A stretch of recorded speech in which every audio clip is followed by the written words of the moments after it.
So Beyoncé has finally won Album of the Year, but when she didn't win Album of the Year the last time she was nominated, I had some thoughts. And so in order to talk about Beyoncé winning Album of the Year for Cowboy Carter, what I thought I would do is take a look back at some of the thoughts that I had said before and see if those things are still true and if they've developed, and kind of have a little commentary here. So let's see what I had to say. Black songwriting and Black music creation methods are only celebrated by Grammy voters when it comes from somebody that appeases traditionally white composition methods. Okay. This is somewhat still true. I'll explain why. Cowboy Carter is probably the most traditional Beyoncé album that Beyoncé has ever done. I would probably say that she hasn't been this traditional or organic instrumentally since Dangerously in Love. Lies. O'Neal, don't lie to the people. Beyoncé hasn't been this organic since 4. And by traditional, I mean in terms of you're hearing a lot of organic instruments, a lot of banjo and guitar and a lot of acoustic drum kit rather than samples and all those things. Not that those things don't exist in the album. In fact, when you get to the latter part of the album, they're very much there. But I feel like Cowboy Carter was an album that was able to be understood by non-Black audiences, by traditionally organic musicians. And I feel like that kind of leapt into the world a little bit, into the place that I felt like they were able to understand Beyoncé in a way that they weren't able to understand her when she was kind of doing more of her sampled, stereotypically Black sounds. Now, country has Black origins, so what she's still doing is a Black sound. I just feel like there was an intersection here in her pursuing this Black genre that also just happens to now be white dominated. And the fact that those two places crossed, and the fact that the Grammys are 60% white in terms of their voters, I feel like there was more of an understanding here. Now, don't get it twisted. Not Like Us won Record of the Year and Song of the Year, so there's definitely been some growth. However, I think especially when it comes to Beyoncé, someone who's so polarizing for some reason, people love to love her and people love to hate her, it can be hard to get the attention of people that already are out to get you or people that do not like you. But I think if there was any album that would have done it, it would have been Cowboy Carter. Now, we do have to give credit to where credit is due with Harvey Mason Jr. He gave a wonderful announcement about how the Grammys have changed since 2020, and how there's a younger votership now, how there's different camps of different marginalized people groups that are being mentored. It's like there seems to be more of a voice for people of color in the Grammy space. So that, along with this more traditional version of Beyoncé, have led us now to this Album of the Year win. Now, is an Album of the Year win everything, the be all and end all? Not necessarily, but I feel like Beyoncé's finally getting what she deserves in terms of being a winner in this category. Now, Cowboy Carter did not win simply because Beyoncé deserved to win it and because it's been a long time. The music was good, but it was good in a way that people who usually consume traditionally white music, it's something they can understand. And because those people are part of the voters, it makes a difference. So while Cowboy Carter's win is a step in the right direction, I don't think we should be completely fooled to say that everything is solved. But it has gotten better. Let's see what else I have to say. I do a lot of vocal run breakdowns on this channel. Voices that explore different melodies, explore different backgrounds, especially the way that Beyoncé did in Renaissance. I tend to see those compositional methods snubbed more so. That's also something I still agree with. I do think that with Beyoncé's win, it does show us that Beyoncé can be received more.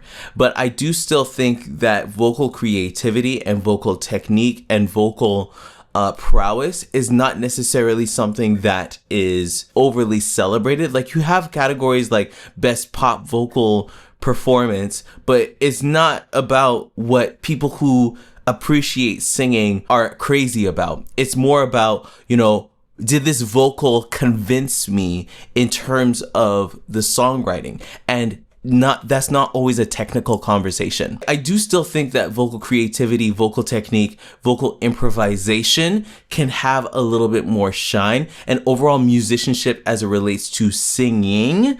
I feel like there could be more of an appreciation for more technical singers. Okay. If it takes a level of effort to understand it, it doesn't fit in the traditional world, and thus it doesn't deserve to be celebrated. That is what I see. Yeah, I still see that. But it is getting better, but I do still see that. Black art, as in music and, art forms that are created for Black people, will always be most valuable to those it is for. Those who it's not for have the opportunity to enjoy it if they want to. And if they don't, their lack of appreciation doesn't have to be welcomed in a Black appreciative gaze. Yeah, I still believe Beyonce. I think people forget that Cowboy Carter is a Black album. I remember when Beyonce was first coming out with it, and a lot of people were like, oh yeah, Beyonce's coming out with a country album. She was like, whoa, this is a Beyonce album. And I feel like there are certain things about Beyonce as a Black woman that are embedded into this album, even to the fact of, Blackbird, Black bird, as in the singing bird is Black, right? So she has 4 different Black country artists that are on Blackbird. Like it's things like that show that this wasn't just Beyonce doing a country album. This was Beyonce paying homage to Black art. And this album being so prolific had less to do with the fact that it appeals to the greater public and the general public, but I feel like it was something that was a love letter to Black people and to Black country artists and to its roots. So make no mistake, Black people were appreciating this thing first because it was to us. And this is something that you'll also see, especially and this is something I find interesting, in the fact that even on the Grammy side, you got Beyonce winning Country Album of the Year and Album of the Year, but not even getting a single nomination for the Country Music Awards, right? So you're seeing here a very big divide where there is the very genre that Beyonce was in. They're choosing to not recognize her at all. Billy Ray Cyrus even had something to say about it. But in the community that is now making space for Black appreciation, we're able to see this album for what it is. So Black art is going to speak if you allow the Black people that appreciate it to have a voice, and also if you are willing to actually step into the shoes of someone that would appreciate this album most and see it for the value that it has. If you're not willing to do that, you're never going to see value in it. And you saw that with the launch of Cowboy Carter. I'm very positive that there are going to be a lot of people that are pissed off at the fact that Beyonce has won. And it's going to be super divisive for a lot of people. And that's more of a reflection of them than it is on Beyonce or anybody else that appreciates this album. I don't think that it's healthy for us to welcome that lack of appreciation into a Black appreciative gaze. And I feel like that's part of where I faltered and where a lot of fans have faltered, where it's like we determine Beyonce's success based on how well it's doing in the general public, when I know for a fact that Beyonce made this for Black people. The place where we should look for the most validation, like I said in this video, is in these Black spaces. I'm talking the NAACP Awards. I'm talking the Soul Train Music Awards. Where are the places where Black people are being appreciated? Those are the voices that we should be listening to the most as it relates to an album like this.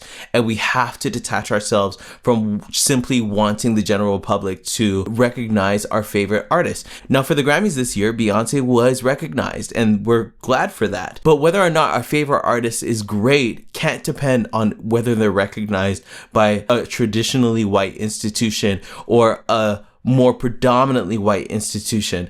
Like white people do not determine whether Black people are doing great, period. Singers are regarded as sub-intelligent musicians, and their understanding of music is seen as inferior to that of instrumentalists. Not anymore. Not anymore. I think this is finally something that with this win is being flipped on its head. With Beyonce winning over somebody like Jacob Collier. Jacob Collier had a great album. He made very intelligent music. Beyonce won over him. Andre 3000 was also nominated for his meditative album. I think that this is something that is that at least within the Grammys is now being changed. But I think that something that's really important as well is that I don't think that musicians rule the world anymore, especially in the world of AI, where, people can, create whatever song they want. And it's like, computers rule the world type thing. I feel like singers are starting to be more valued. And I do think that singers have a huge opportunity to increase their aptitude as it relates to music and become a holistic Renaissance artist, so to speak.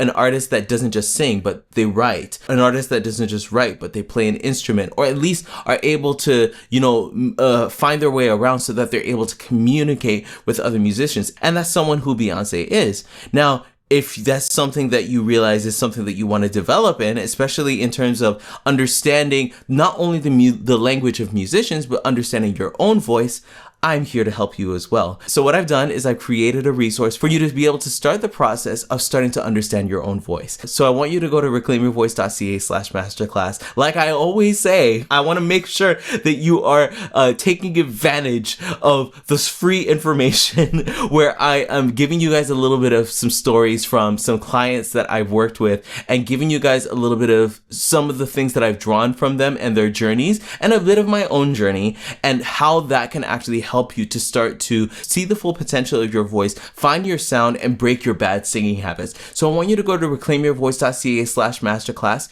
and reclaim your voice. Reclaiming my voice. Anyway, let's see what else I have to say. A racism thing. Although race is a part of it, in my opinion. Is race a part of this conversation? Yes.